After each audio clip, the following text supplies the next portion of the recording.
We're here today to show you our color match skylight flashing system and gable end treatments. For the gable ends, we will be folding the shingles over and around the pre-manufactured 815 90-degree gable trim, and we'll cover more on that later.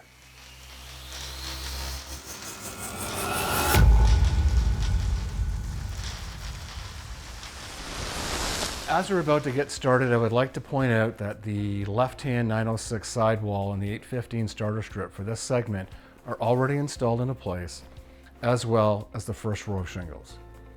Please refer to our previous video where we will show how to install 815 starter strip and the sidewall treatment.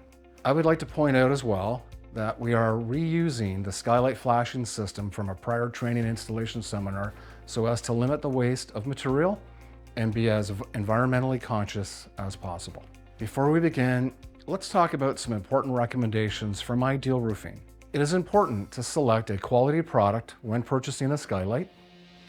We recommend the use of a quality product that complements the Ideal Roofing lifetime warranty.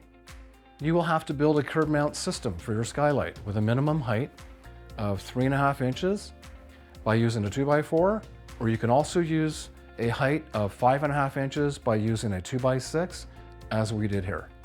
This is so that the skylight can sit properly and be sufficiently flashed, providing snow and moisture protection. Note, there are insulated curb methods available for regions where it is code, as an example in Alberta. Okay, let's get started.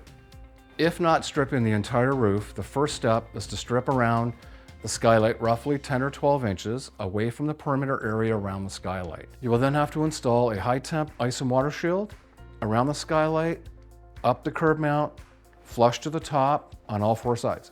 When installing the ice and water shield, it is important to follow the proper installation sequence.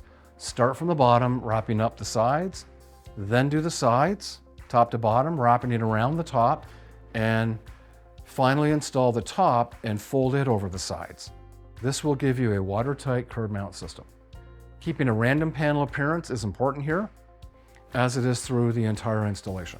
Vertical locks must not be any closer than 8 to 10 inches apart on the left or right side of each other. The shingles are installed to as far as we can go up before installing the factory-made color-matched sidewall skylight flashing. Here we have to cut our factory-made sidewall skylight flashing to the length allowing a minimum of 12 inches to go up beyond the back curb of the skylight to allow the channel system to receive our primary back pan.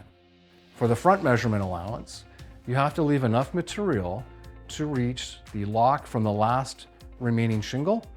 In order to do so, measure from the front of the curb down to the lock, add 1/4 inch to create a fold, which will then allow to lock into the female groove provided from that shingle. This will secure the sidewall into place. Secure both the sidewall flashings with ring shank nails no more than 1 inch down from the top of the curb. Once this is completed, we are now ready to install our field form primary back pan into place. Secure it again with ring shank nails, no more than 1 inch from the top of the curb. Because we are using the previously installed back pan, you will notice that the back pan already has ice and water shield installed. That being the case, we are now adding a 6-inch ice and water shield to illustrate a proper seal in the entire area. It's important to make sure that there are no rips, tears, or holes in and around the back pan area. In our case, we have added further protection using a sealant. You can never be too cautious. Now we are ready to continue the shingles up and around the back of our skylight. Before installing, pre-measure to avoid having the vertical lock immediately above the skylight. We don't want any locks between the width of the skylight. And again, don't forget to maintain your random panel appearance.